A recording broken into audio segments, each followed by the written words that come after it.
before. first season, Si Golden. Golden Cañedo. Ano yun? Sobrang ganda ng season na yun kasi syempre first time nila. Nakita ba kayo ni Golden? Sorry. Meron ba kayong communication? Parang sa Instagram na lang. Hindi na kami nagkakaroon ng nakikita ko na lang ng mga post. Chess. Jay, how do you feel na, di ba, for the longest time nasa BGYO, working as a group, ganyan. How do you feel na ngayon parang ikaw ulit mag-isa? Parang magsashine ka mag-isa?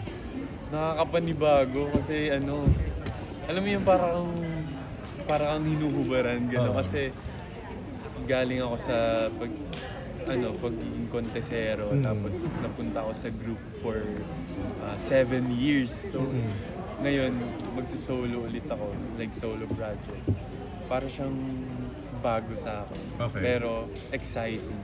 Kumbaga ang dami kong gustong ma-share dun sa 7 years na natutunan ko sa grupo ko. Okay. Yun na ba yung direction ng BGYO ngayon? I mean, as a group kayo pero meron kayong mga individual projects. Yes, so ngayon, syempre focus pa din kami sa group namin. Magre-release din kami ng bagong album. Pero meron kaming kanya-kanyang ganap sa solo artist. And nakakatuwa kasi like halimbawa si Jello, si Aki, may series na ginagawa. Kumbaga may kanya-kanya kaming ganap na napapakita namin yung personalities namin. Mas mapapakita namin kung sino kami as a individual. How about sa environment? New people, new colleagues? Kamusta yung adjustments mo? On behalf of season 1, Oh. I'm so sorry sa mga comments ko before. Oo, nandun So ba? proud of the man you are today. Dahil naman sa comment ni Kuya Christian, wala ako dito ngayon. Wow, wow. Wala yung comment niya.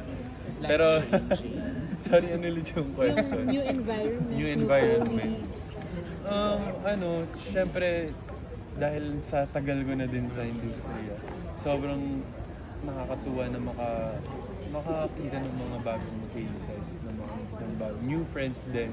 And para pag halimbawa tatawid tayo sa kabilang station, marami tayong friends, marami tayong nakakasalamuha sa Magkalapit mo doon. Sabi mo, alam mo sa industriya. Paano naman yung Christian? Ang Ang tagal daw sa industriya.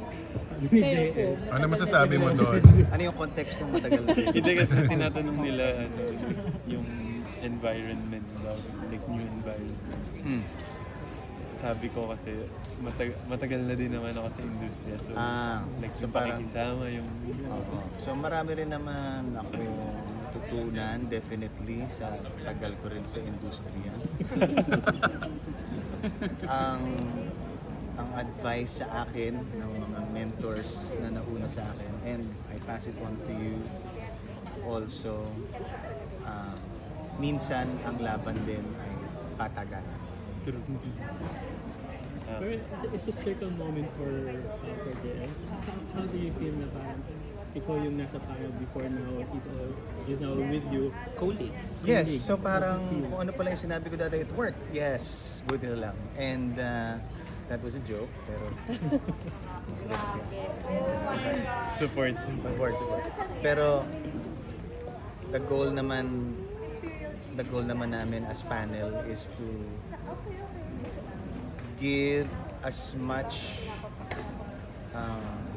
commentary, advice as we can sa mga sumasali as contestants in the smallest amount of time. Kasi that's all the time na we have. A few minutes with them pagpasok nila. Kasi di ba yung ibang model ng ibang singing contest, meron talaga mentoring, ganyan. So kami talagang judge lang. So kailangan yung sabihin talaga namin concise, straight to the point, at sana makatulong whether po they advance or not. Christian, nagbabago ba yung hinahanap ng you as a judge? Or pareho pa rin? Ngayon, as